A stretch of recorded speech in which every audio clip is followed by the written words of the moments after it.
So if you're going to start a flower operation, you need to first think about how are you going to sell your flowers, and that will help you determine what you're going to grow. Do you have like a vibrant florist community near you? Here in Healdsburg, we are surrounded by the wedding industry right here in Sonoma County. There's events every weekend, there's florists everywhere. I can't grow a flower and not find a florist who wants to buy it. If that's not happening here in Sonoma County, an hour south is San Francisco, another huge market for wholesale flowers to high-end florists. This has become our bread and butter, but it's not our only outlet. Then there's the farmer's market.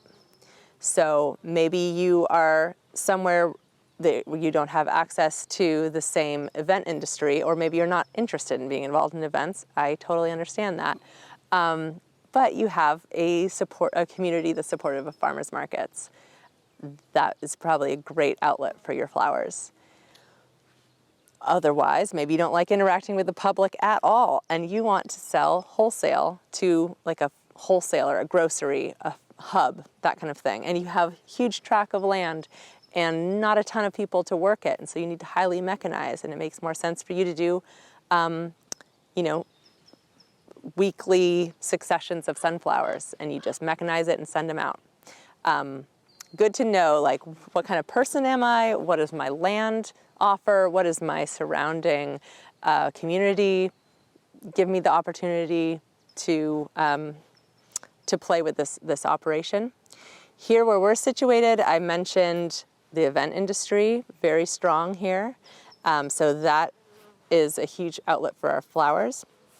We also are in 3 farmers markets a week. We are also florists ourselves and have our own event work, and that absorbs some of our flowers too. So it ends up breaking down about 40% go wholesale to florists, 40% go to farmers markets, and then the last 20% we either use for our own event work or are sending out bulk buckets for weddings.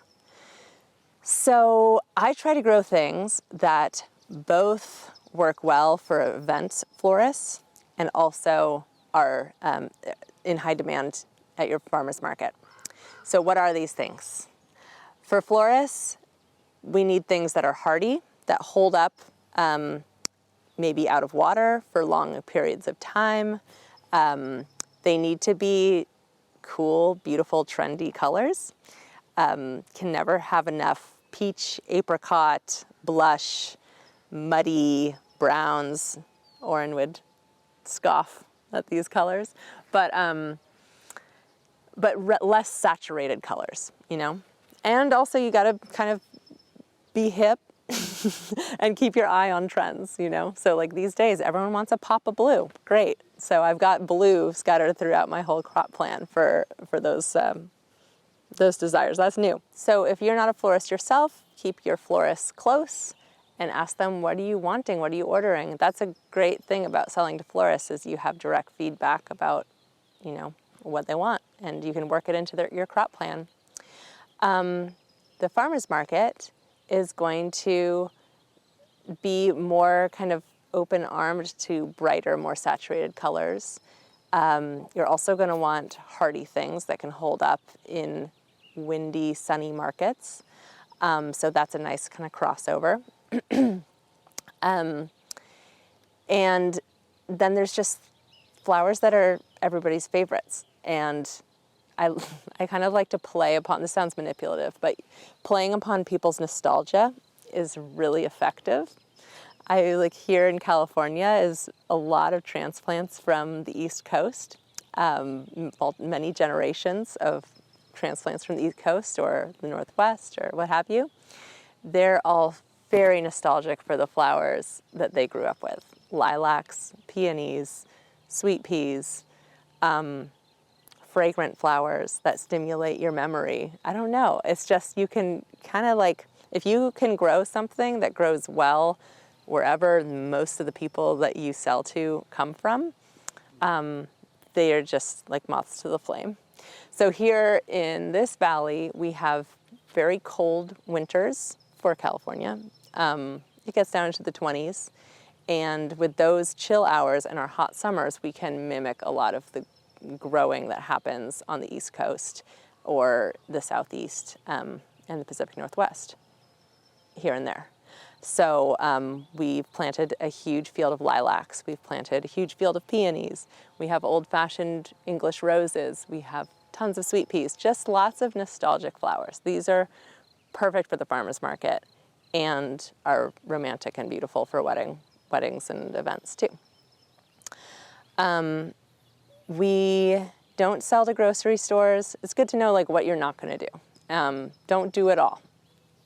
Figure out what you're good at and what your opportunity is and what you like doing, and then start saying no to everything that isn't those things. This is a lesson learned over time after bending over backwards to make everyone else's needs be met. It never works out.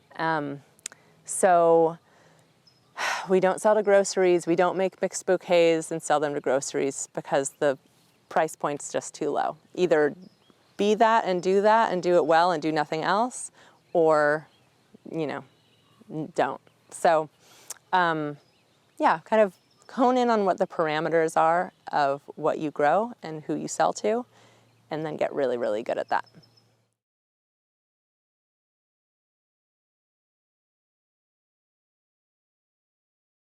What we have here is 30,000 plants, all planted on Thursday.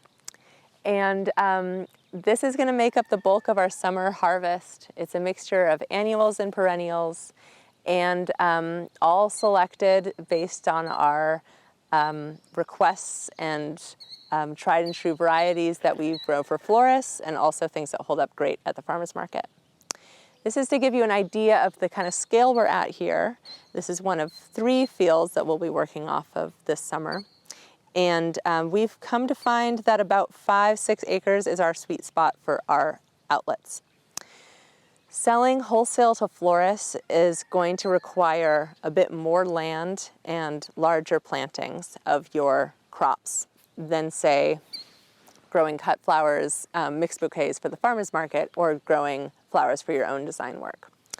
This is because to become sort of a reliable, steadfast part of your florist's supply chain, you need to be able to meet their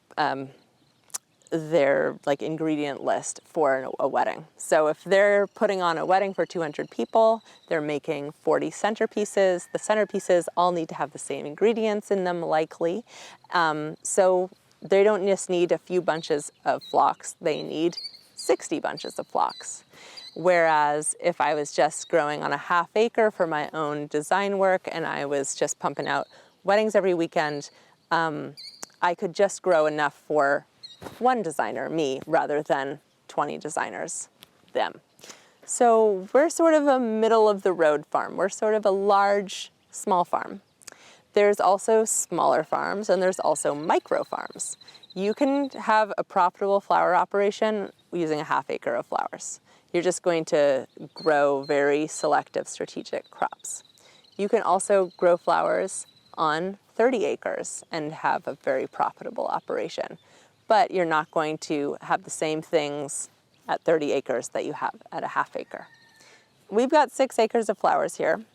Maybe you don't have 6 acres to play with. Maybe you're already growing dry beans on 5 acres and cutting greens on another half acre. You got a half acre. Perfect. You can have a profitable operation on a half acre. You can have a profitable operation on a quarter acre. It's just you're going to be strategic about what you're growing on that quarter acre. And you're going to be realistic about what your outlets are.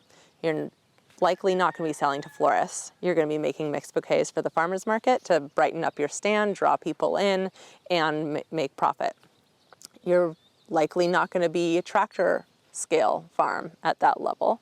You're going to be doing a lot of handwork. Do you like doing handwork? I'll leave that for you to decide. Or, you know, on the other side of the spectrum, let's say you have a vast amount of land, but you're not interested on being on the Broad Fork. You're behind the wheel of the tractor all the time, and you're interested in introducing flowers to your large wholesale vegetable operation. Maybe your food hub wants to start peddling sunflowers alongside the greens and potatoes and what have you. Perfect. You can do everything from the seat of the tractor, maybe harvest even. I don't know, not my wheelhouse. But point is, we're kind of middle of the road here. We figured out how to make it work for us. I'd love to walk you through sort of my thinking around a model week on the farm when it comes to sales. So as I mentioned, we have 3 sort of outlets for our flowers. We've got wholesale to florists, we've got farmers market, and we have our own design work. So that's sort of 3 opportunities for a flower to get sold in any given week. We're going to start the week by going back in time to last Thursday, when I have walked the fields, made my availability list, and then sent it out to my list of florists, which has grown considerably over the years. Side note, lesson learned, find a sales platform that really works for you and then use that rather than sending out emails and receiving orders any given way to your phone, to your email, phone call, whatever. We found that streamlining our sales channels just all through one sales platform, like an online kind of thing, has made life so much easier and has actually makes me love working with florists. Whereas there was a time where I was like, no more, I'm only selling at the farmer's market. It was really just I didn't have the systems to receive communication in an efficient way. Back to the week. Sent out my availability list on Thursday to my list of people. They have until Monday morning to place their orders. So Monday morning comes around, it's our harvest morning, and I have a printable pick sheet from my sales platform that tells me everything that has been sold. Now, some things I cut to order, like a field of nigella. I'm not going to clear cut it every harvest day. I'm going to say, okay, I've got 70 bunches ordered. Awesome, that's a lot. I'm going to harvest 70 bunches, let the other ones be there in the field. A great thing about flowers. Whereas, you know, a ripening fruit, you can't just be like, I'll just pick to order and let the rest just languish out there. Flowers, great. Some for the bees. Nobody's mad about seeing flowers, some flowers still in the field. Other things, I do harvest everything that's ready. Roses, for example, more like the fruit example. You gotta take to get, as Oren's grandmother would say. So Monday morning comes around, I've got my pick sheet. I also have the crops that just need to get cut. So cut all the roses, cut the nigella that was ordered, XYZ, cut. Those things all get sorted into the orders that came in or stored in the fridge for the farmer's market.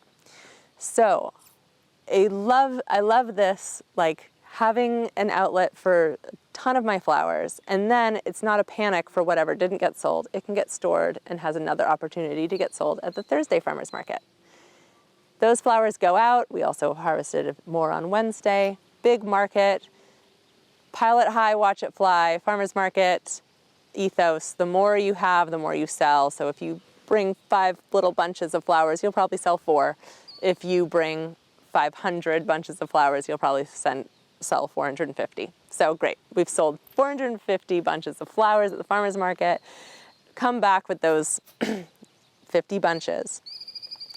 Fear not, there's still an opportunity to sell those flowers. Maybe you have your own event work that's happening that week, or bulk bucket orders that have been placed for DIY weddings. This sounds like a dirty secret, but it's really not. These flowers need to look fresh and awesome on Saturday, and that's it. Your market returns with a little bit of sprucing up and cutting and freshening could be great ingredients for your own design work or your own event work. Think about it this way. Most flowers that you get at a florist shop were likely harvested 2 weeks ago. Then they were shipped from one place to another. Then they were processed and set out to sale for who knows how long. Then you buy them and bring them home and you have them for a few days, and then they perish.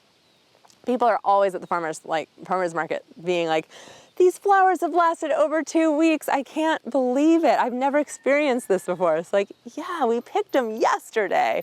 Or 3 days ago being like the most extreme example. So, so anyway, my point is market returns are not garbage compost. They're not compost yet. They still have a chance. So yeah, diversify your markets, but within reason.